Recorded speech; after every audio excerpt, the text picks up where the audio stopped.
Mbukeli sivumele sikulandele nanku umlando wobukhosi bakwaZulu ngokwelamana kokubusa kwamakhosi. Umlando wesizwe samaZulu uqala kuMnguni yena owazala uLuzumane yena wazala uMalandela kwasekuza uNtombela uNkosinkulu kanye noQwabe wesibili.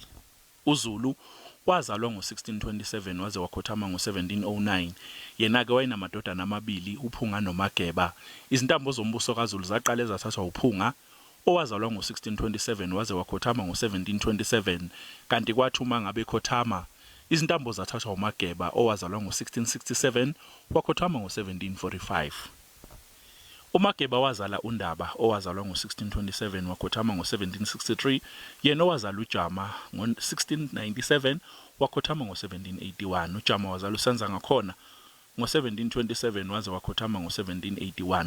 uSenzangakhona wenamadodana amaningana ayefaka phakathi uSigujana, uShaka kanye noDingane. Ngokusho kosomlando uSigujana uyena owathatha izintambo zombuso wesizwe samaZulu kodwa ke akaphathanga isikhathi eside ngoba kwathunyelwa uNgwadi owamthola eBhukuda emfuleni wamqhoqhobala wase ekhothama. Izintambo zathathwa uShaka owazalwa ngo1785 wakhothama ngo1828 njengoba athatha izintambo ngo1816 okuyena umuntu ke othathwa njengombumbu wesizwe samaZulu. Kanti kwathuma ngabe khothama ngezandla zabafowabo izintambo zathathwa uDingane owazalwa ngo1888 wakhothama ngo1840. Kwalandela uMpande owazalwa ngo1798 wakhothama ngo1872 kanti wabeka esihlalweni sobukhosi ngo1840. Walandelwa uCetshwayo owazalwa ngo1828 wakhothama ngo1884 yena walandelwa uDinuzulu owazalwa ngo1868 wakhothama ngo1913 kwase kuphatha uNkayishana yena owazalwa ngo1873 wakhothama ngo1933. Kwase kuba unyanga yezizwe Cyprian yena owazalwa ngo1924 wakhothama ngo1968.